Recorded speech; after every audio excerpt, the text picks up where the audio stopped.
I have to tell you, that is the best introduction I have had. Usually people say, and a man who needs no introduction, and then they spend 20 minutes, and I'm like, look, I want to thank you, first of all, for inviting me. I am really grateful to be here. I swore off Washington, D.C., said I would never come back again, and then Tina asked me this spring to come, and I was like, oh, why in D.C.? But it's a privilege to be here. I want to talk to you just a little bit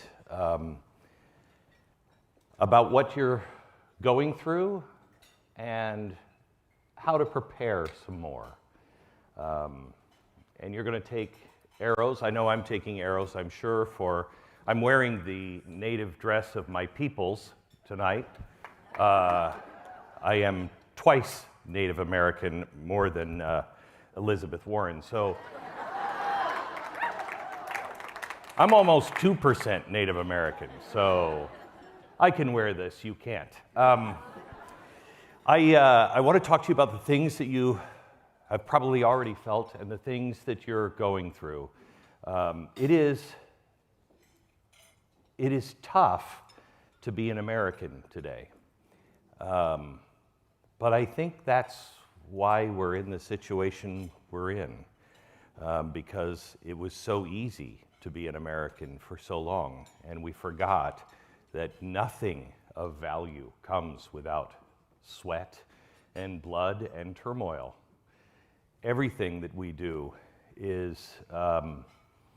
has led to this. You know, when you look at what we're experiencing today, how did we get here? We got here because we all just kind of said, let somebody else do it. And we trusted them. Boy, were we stupid or what? We trusted them. We thought, I remember on 9/11, that we all came together. I'm not sure that we did. I don't know how we did that. I think it was just so politically incorrect to not be with the country, because it wasn't too long after that we started hearing these horrible things about our country. And you know what? We did horrible things as a country. We have done horrible things. But we also have a mission statement unlike any other group in the world. Our mission statement is that we hold these things to be self-evident, that all men are created equal and endowed by their Creator with certain inalienable rights, and among these are life, liberty, and the pursuit of happiness. As Joe Biden would say, you know the rest.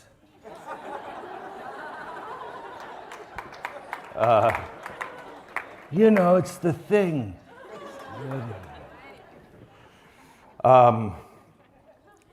I can't think of a better mission statement than that.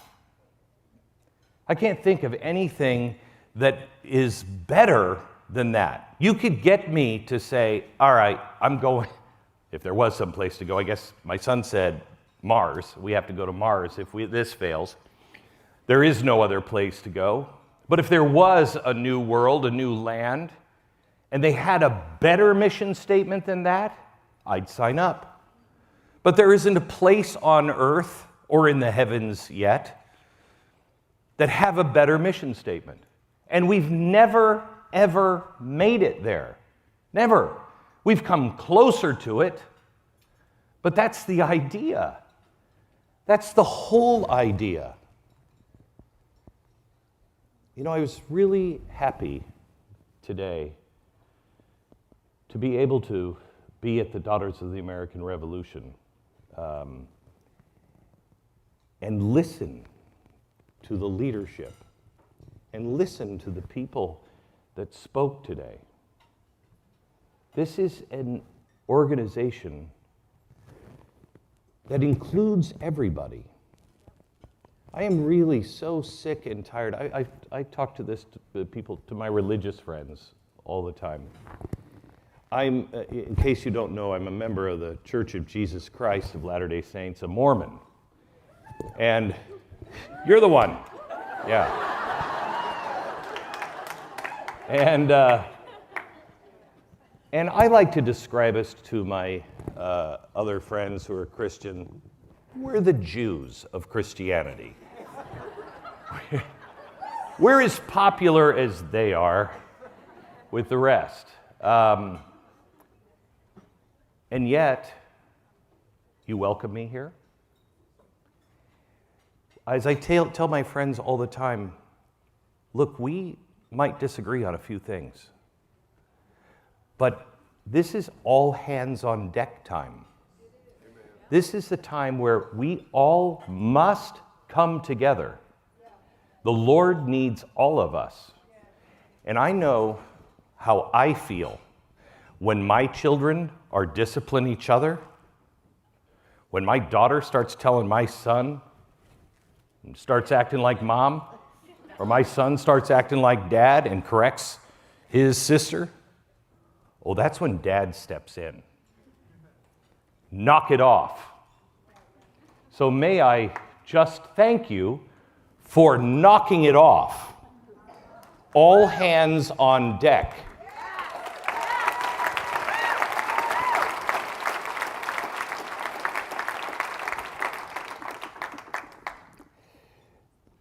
I want to say something about Jamie Mitchell as well. Where's Jamie? She had to go. She had to leave? Good, we can talk about her now. I saw, I think, 2 rows, maybe, of Gays Against Groomers.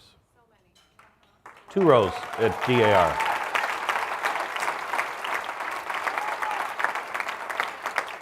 You know how brave that is? Walking into a room with a lot of Christians. They walk into a room because they believe the same things we believe. We also disagree, perhaps, on many things. But they are our brothers and our sisters. And we stand as one. Anyone who will stand up for children is my friend.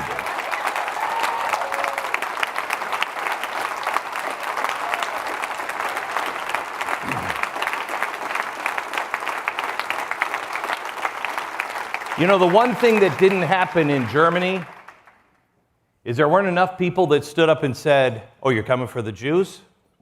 I'm a Jew." Carrie ten Boom's father said that. They were handing out stars. He was a Christian. They were handing out stars. He went to go get stars for his family. He was in line, and the Germans said, "Mr. ten Boom, you are not Jewish." "Today I am. Today I am." You come after people who are on our side. Today I'm gay. I'm gay with them. I am Jewish today. I am Mormon today. I am Catholic today. Whatever little group they decide to divide us into, we all need to rush to defend the people who have common sense and some sanity and decency.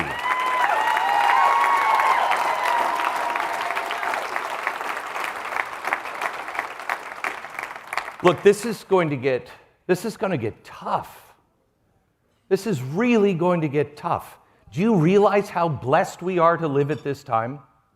People for thousands of years have been waiting for this time. Now, I could be wrong because the apostles were wrong, but I think Jesus might be coming soon. Maybe not. But all of us should be living our lives as if these are the end days.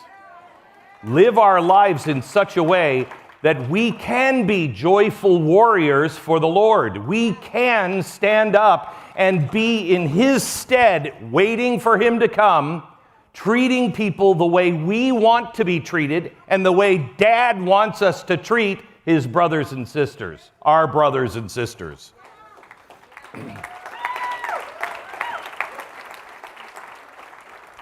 What an honor to live at this time. Wow. I mean, it scares the hell out of me, but wow. What an honor. So now the question is, can we stay awake? It's almost as if the rest of the world is under a spell. I think they are. Under a spell, been hypnotized, are absolutely dead asleep, are living in the matrix. Whatever you want to call it, the darkness does not understand the light. I never thought I would live at a time, I always have thought, how is that going to be possible? On so many fronts, how is that going to be possible? That half of us, or maybe more than half of us, don't see this coming.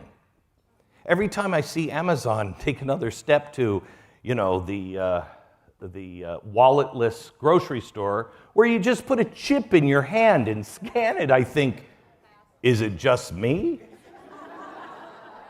It's all been spelled out so clearly for us, and yet so many people, so many Christians, so many non-Christians are just running in that direction. Our job is to love, because we're going to get back to our Heavenly Father, and He's going to say, where's your sister? Where's your brother? Oh, they were crazy. I beat them down. I told them to shut up and sit down. But I'm here, Dad. Oh, my gosh.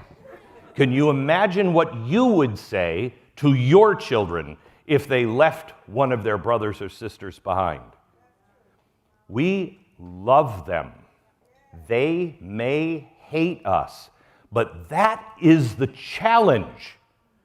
We have to be ready for that. We cannot respond with hate, and they're going to tear you apart. But you know what? As long as you know who you are, as long as you've vomited it all out, all the things that you've done, you cannot allow that to have power over you. You have to get it out, get it dealt with, and then stand up straight. I will tell you, I had some really scary things happen to me when I was at Fox. I will tell you that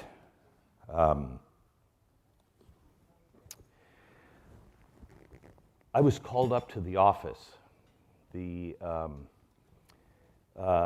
right after Restoring Honor, which happened here in Washington.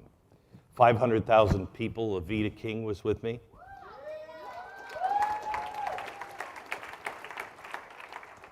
And I was called up to Rupert Murdoch's office. He wanted to know, are you running for president? I said, are you kidding me? I said, no. He said, what are you going to do? And I hadn't even looked at it this way. He said, Roger and I were talking this morning and this weekend.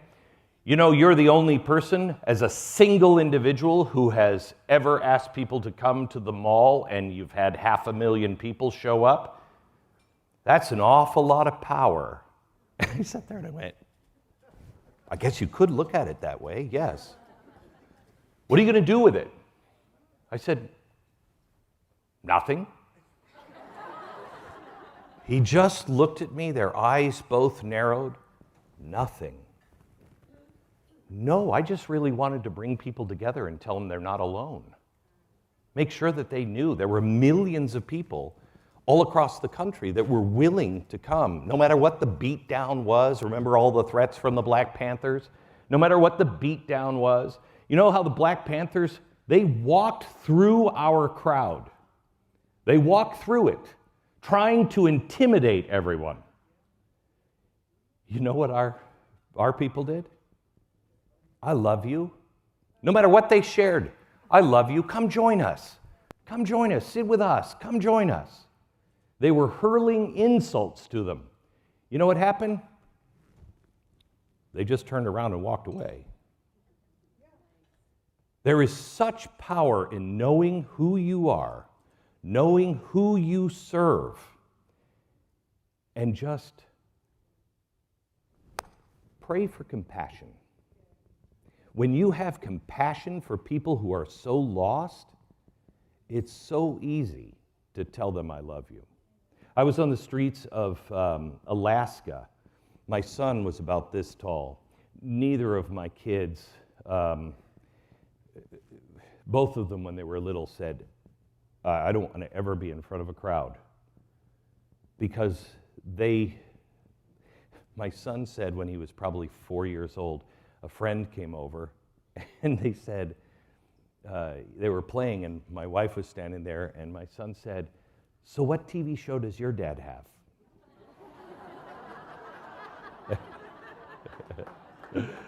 He thought everybody's dad was on TV. And then they started seeing crowds.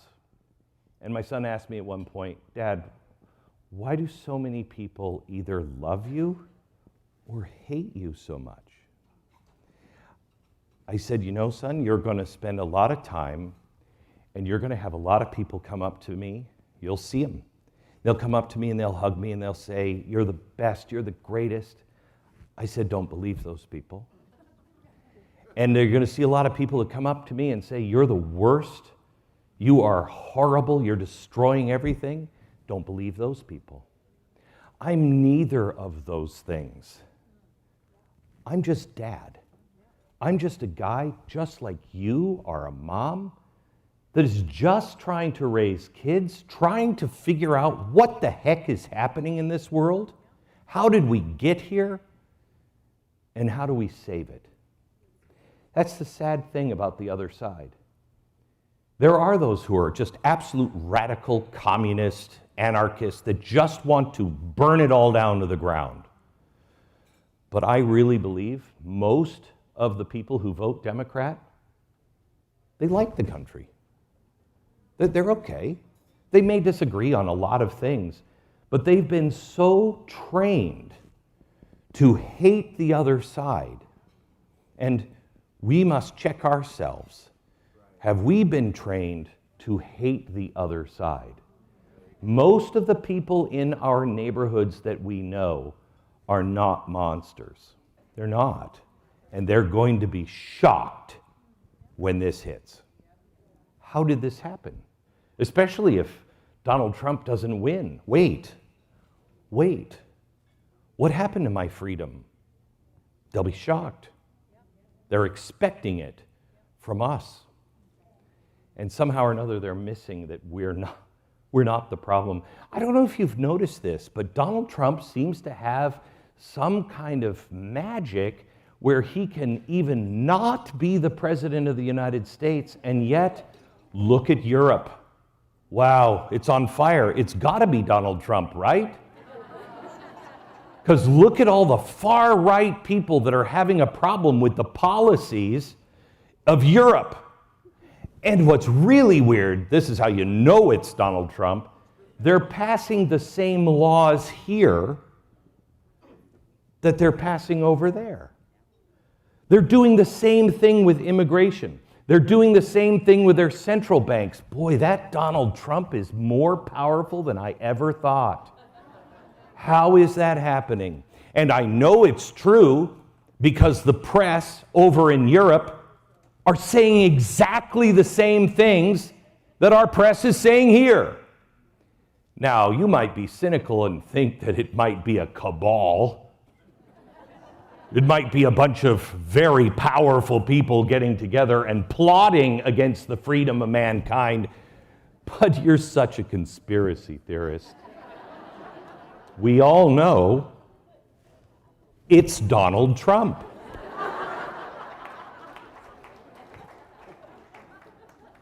Wasn't he amazing last night? You did a great job. I've interviewed him several times. Whew, that's the hardest interview to do, because he'll just go. You'll be like, I have a second question. I have a second question.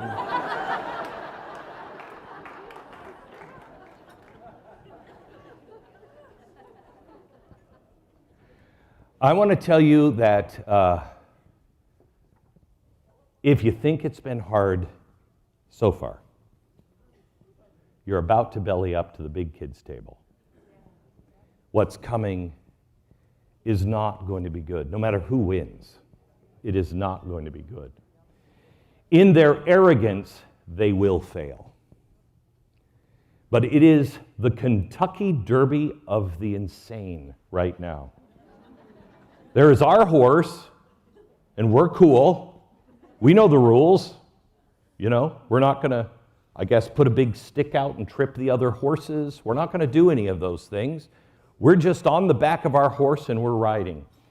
And here comes the onslaught of every other crazy-ass jockey who it's almost as if they've never run a race before, could never win a race, and so they're cheating all the way along, and they are hot on our tail until the last turn. And now it's nose to nose. And we're in the last quarter. I cannot tell you how this is going to end.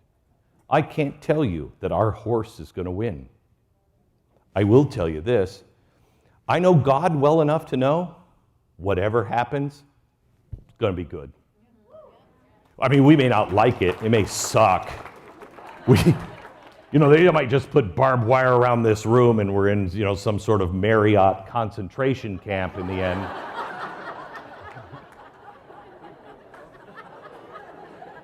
It'd be weird, but tell me that's out of the realm of possibility with all the weird stuff that's been going on. Did you hear they took the Marriotts and they made them all into concentration camps? Glenn Beck told me that was going to happen a long time ago.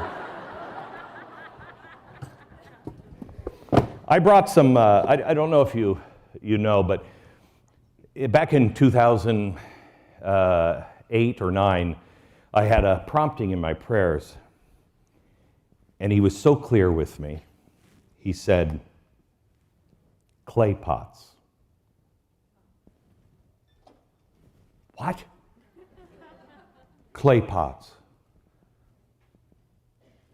Is this a word game? Are we playing password? I didn't know what that meant. I prayed and prayed and prayed and prayed and prayed. You designed me.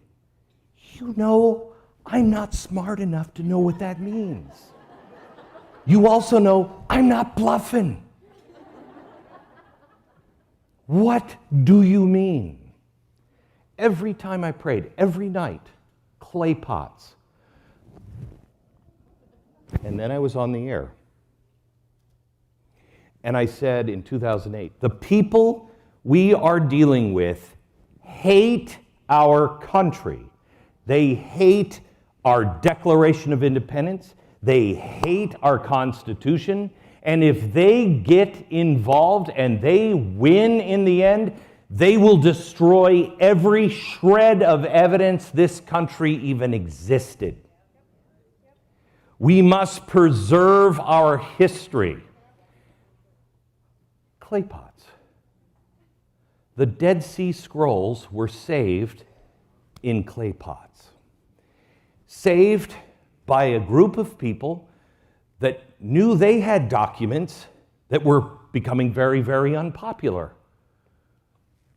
And the church was coming, and they were going to destroy everything that was not in the canon. Constantine, he was a great Christian. And they knew they were coming, so they took all of their documents and they put them in a cave, and they were there safe for 2,000 years. So I took that prompting as, all right, I have to start collecting the history of our existence. And we now have more founding documents than anyone in the world except for the National Archives and the Library of Congress.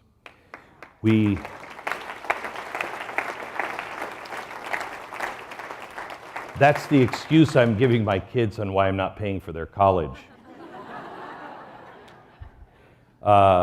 we have an extensive library of the history of America and our effect on the world and the West.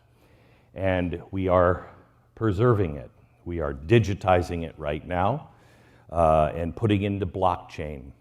And soon we'll be releasing it on the internet, and it will never go away unless you take down the entire internet.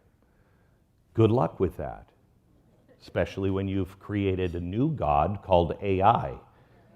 He'll never let you turn off the internet. But our documents and our proof that we existed, and the true stories, both good and bad, will be preserved. I brought a couple of things that I thought you might like. Let me start with the dark stuff. I was talking about categories earlier. You know what this meant? This is German. This meant you were a capitalist or a communist. Didn't matter. Communists and capitalists, I guess we were all lumped in the same thing. You were part of a group of people that believed things that the state could no longer allow you to believe. So they rounded you up and you got a red triangle. These guys were the really bad guys. These were usually the guys that would run the camp. They were Jews, but they were also anarchists or prisoners, people who have committed violent crimes. They put those people in charge because they didn't care. This is, there's the pink triangle. Do you know how that happened? Do you know why the persecution of homosexuals happened in Germany? You know, they were the first to really be rounded up. It's an interesting story. In 1919, the University of Sex Research was founded in the Weimar Republic. And they started doing all kinds of things. Weimar and Germany itself had been very, very open to homosexuality for a very long time. And then the University of Sexology started. And in 1925, the first trans surgery happened in the Weimar Republic. By 1931, they were still working on that guy because he was told that men could have babies. In 1931, he died from an infection after they tried to sew a uterus inside of him. He wanted to have a baby. They promised him all of these wonderful things. So it was so much a part of the culture that had gone south so fast, they started printing up literature and printing up books and then putting the books in the schools. And the Christians were saying, we're losing everything. We're losing truth. But the decision that they made was, who can get rid of this? Who can stop this? Well, the Christians decided that they had an ally with the brown shirts. They didn't agree on everything. In fact, they feared them, they hated them, but everybody was afraid of them. If we could just get them on our side, maybe we could get these books out of our schools. Oh, and they did. The first books that were burned are the same kind of books that are in our schools right now. That's how it began.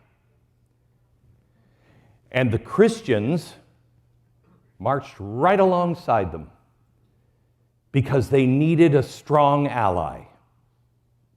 And so they turned to hate instead of love. When people say, you're just like the Nazis, we always say, no, we're not. We should always check ourselves, because that line from a crusader who wants to do the right thing, who wants to save the culture, wants to save the country, and that brown shirt that will come in and say, oh, we'll help you, let's help you. You know what? We'll both do it in the name of Jesus. That line is about this thick. And that line seems like I'm talking about the past, but it is in our churches now. It has infected our churches now. Many of our churches are on the wrong side. In fact, I think all of our churches have some of the infection in it. I know mine does. That has to be rooted out. We cannot compromise on any of this stuff. I'm sorry. That's a dude. Man, a pretty ugly woman, really. I mean, not a good-looking man, but as a woman in a dress, woo! We have to be clear. I love you. You can call yourself whatever you want. But do not expect me to go over the cliff with you.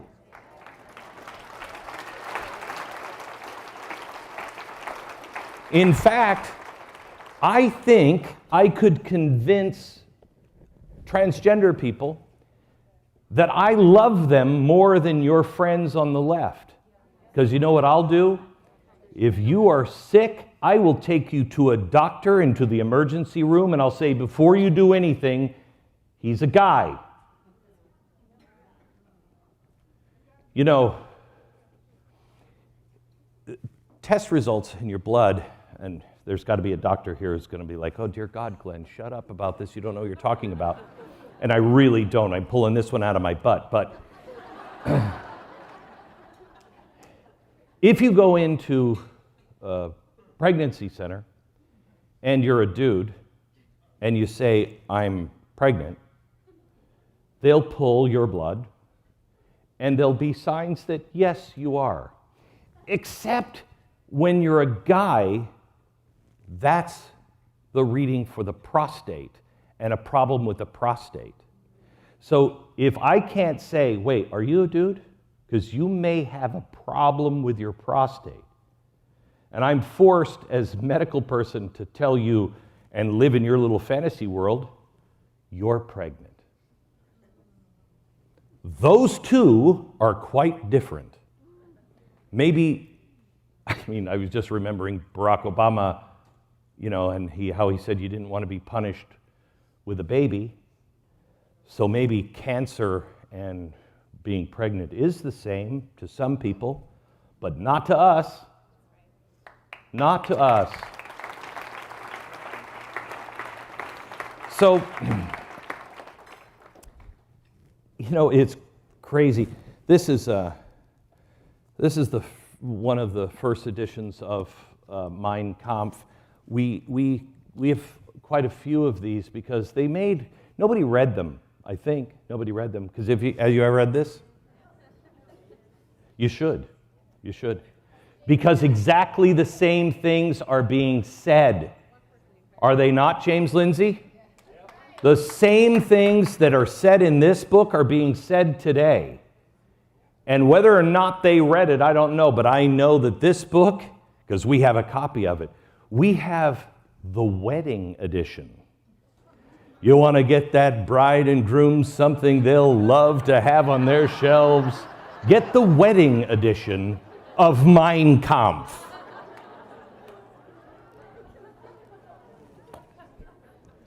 But it was easy to say because the people had been slowly trained to hate all these people. This is a book called The International Jew. Subtitle, The World's Foremost Problem. Oh, wait a minute. This was published in Dearborn, Michigan. Wait a minute. Dearborn wasn't full of a lot of Islamicists at the time. Dearborn was the headquarters of Ford. Who wrote this? Henry Ford. Our elites have been wrong. A lot. A lot.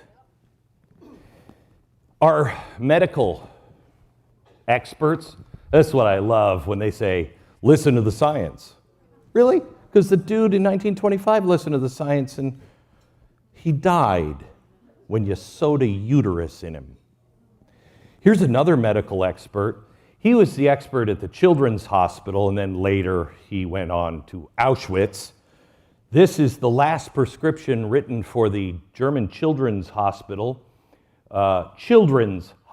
Last prescription written, signed by Joseph Mengele. It's for 1,000 liters of luminol. Luminol, that's a prescription enough to kill 100,000 adults. That's a sleeping agent. That's how they were killing the children. But it was a respected doctor that did it. Doctor says children need sleepy time medicine. Listen to the science. Or choose the right thing and listen to him, listen to yourself, listen to common sense, listen to mom. Mom knows best.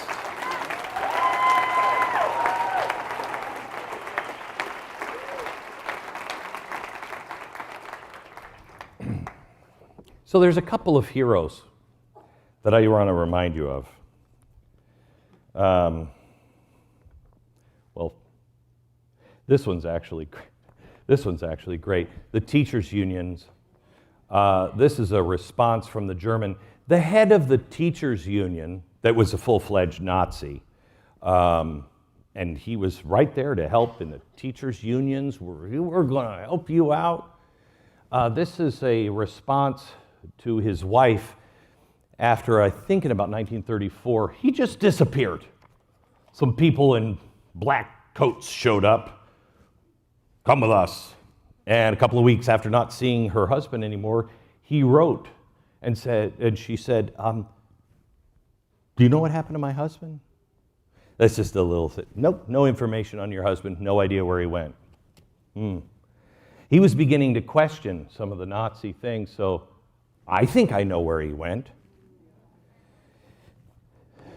This is, anybody see Valkyrie, the movie with Tom Cruise? He played von Stauffenberg, a guy who was trying to kill Adolf Hitler, tried to stop them for a long time.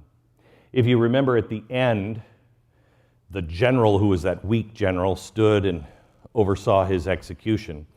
This is the actual execution order for von Stauffenberg, signed by Himmler.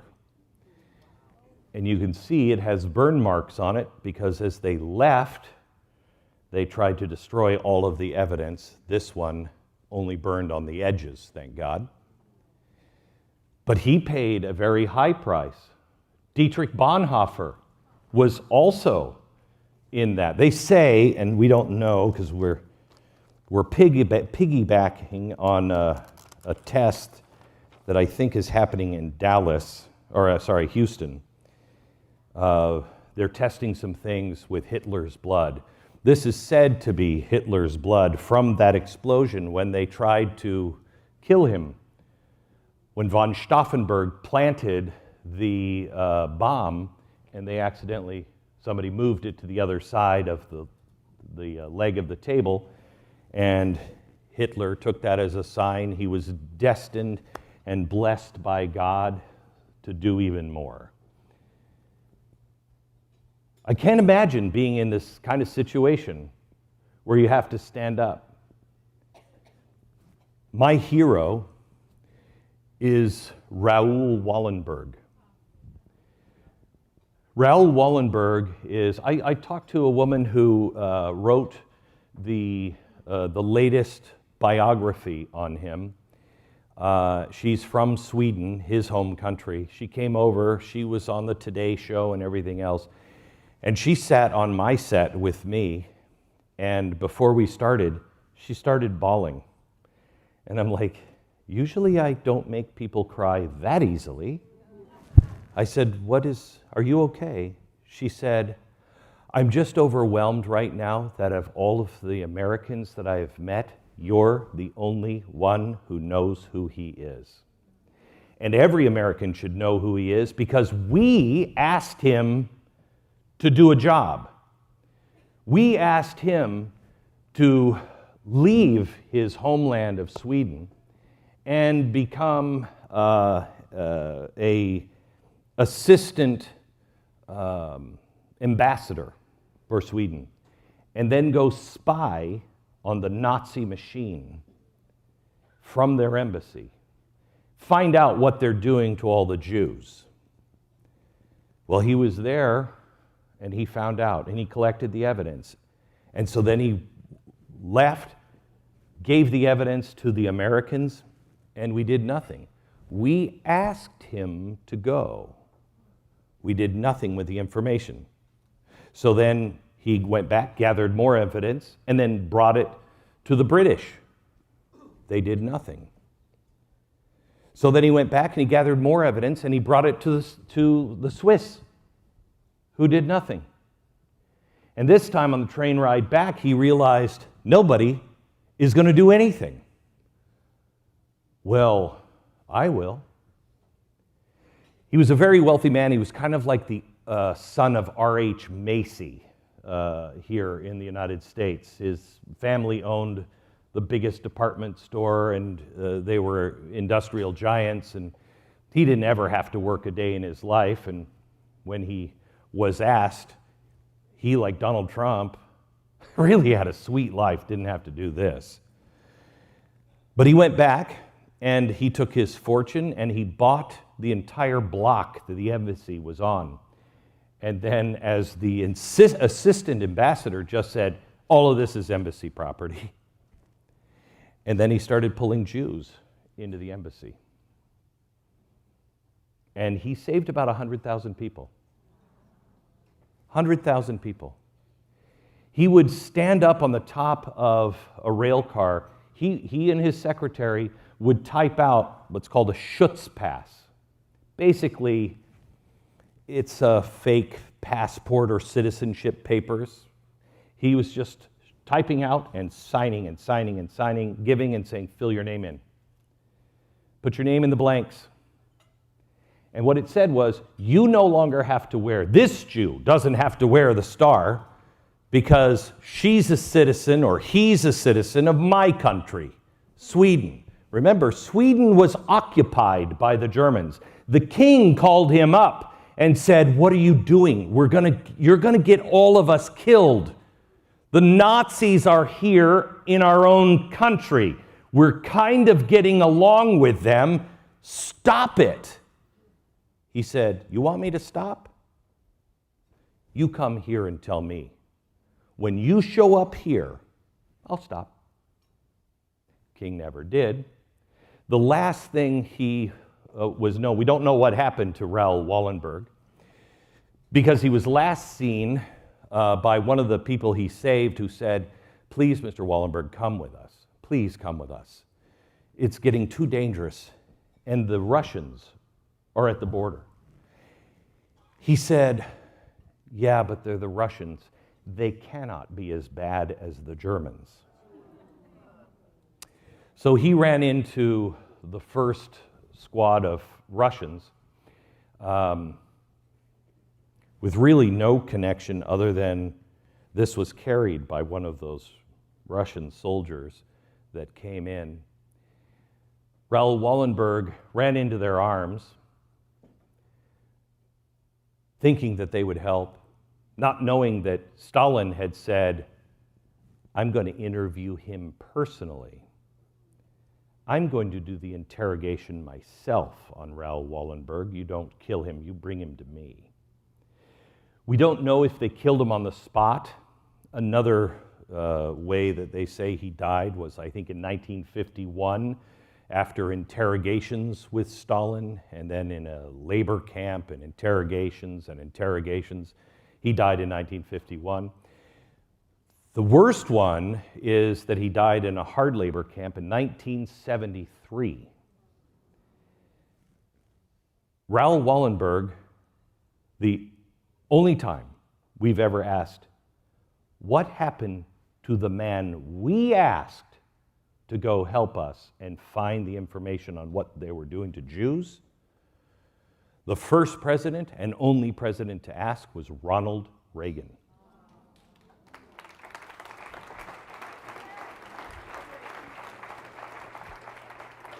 By the way, this has a little carving, a little etching on the front, and in Russian it says, "Let's kill all the Jews and go home." They were just as bad. Because man kind of sucks. Natural man, I believe, is the absolute enemy of God. If we don't control that natural man, we will go so dark so fast. Our doctors are doing exactly the same thing they did in their arrogance in Germany. And arrogance, by the way, and things that they did over in Germany, we taught them how. Our own people, the Human Betterment Society, which was Stanford, all of those buildings on Stanford, all named after people who went over to Germany and helped them and taught them. We have a letter to the Human Betterment Society from the Germans that said after their visit, "We hope you know we have talked to all of our scientists here, and after your visit, showing us what can be done with eugenics, may you always remember that you were responsible for jolting into action a country of 60 million people. The Americans, the scientists, went over to teach them. And then after the war, Operation Paperclip, we just brought them back. Trust healthcare. Trust the pharmaceutical companies. I know I trust Bayer. Bayer aspirin is the best. Wait a minute, didn't Bayer buy IG Farber, which made Zyklon B? Yes. Yes, they did. We have to remember that everyone can go bad. But then we have to remember that we can be great. We can be amazing. We can be the heroes. In this room, there are several people where they will be deciding someday, who is the statue of? Which one? Which one? They will build statues on people that live today and are doing things like you're doing, if we win. Do you realize what this mother did? Do you realize how she was felt alone and everything was against her, yet she stood like Wallenberg?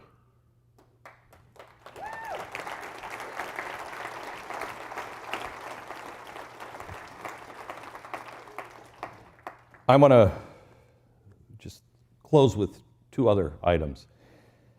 This is a book I had made when I was on the mall in Washington.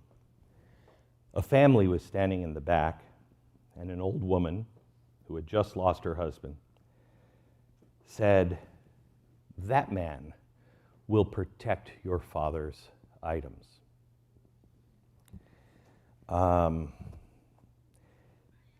His name was Hugh Stafford. He was in the Hanoi Hilton. He had been there for a long time. He was there when John McCain was there. And like John McCain, who couldn't lift his arms higher than this because they were taking his arms out of his sockets almost every day, Hugh Stafford had been there longer and endured the same kind of stuff day after day. He began to take notes on the insides of cigarettes.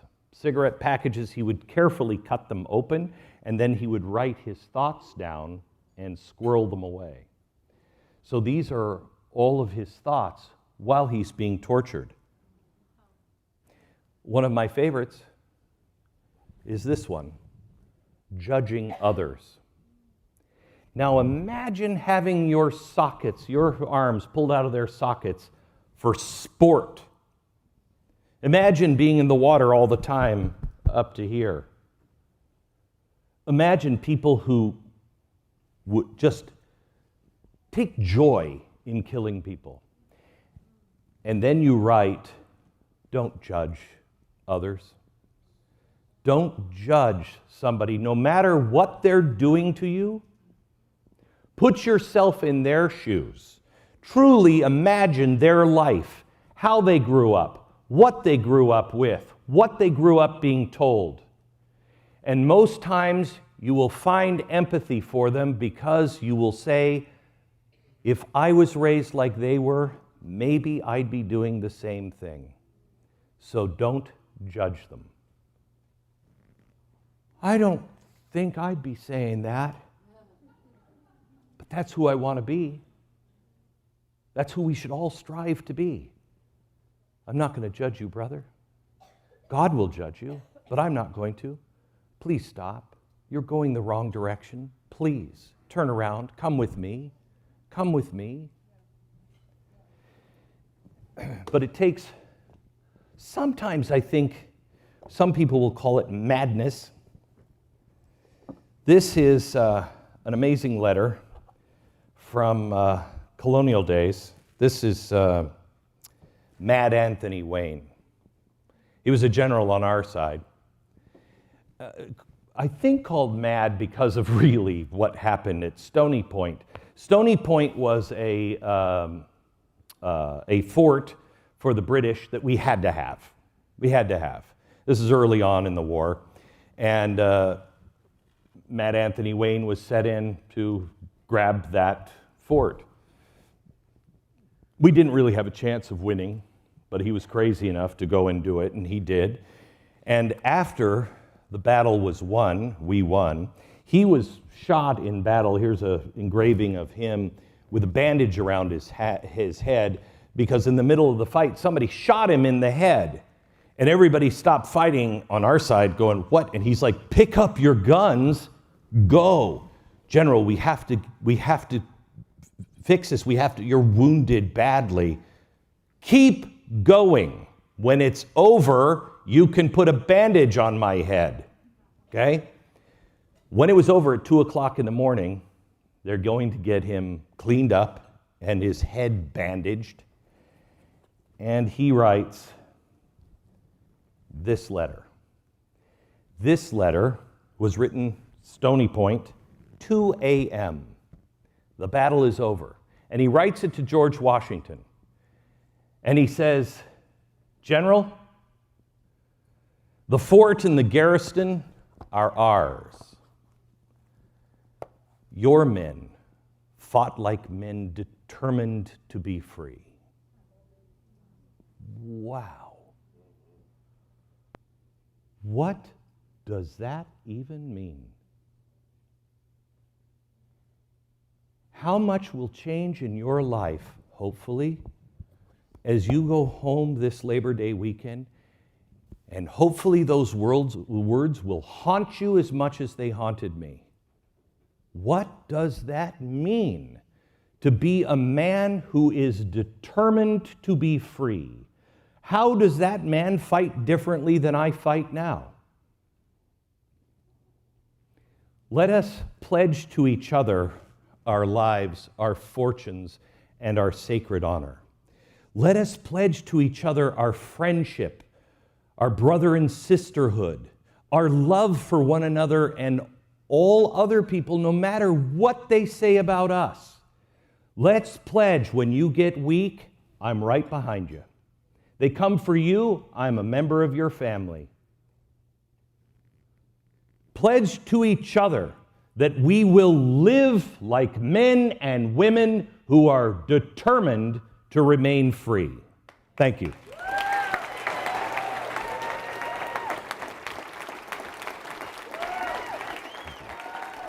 Thank you.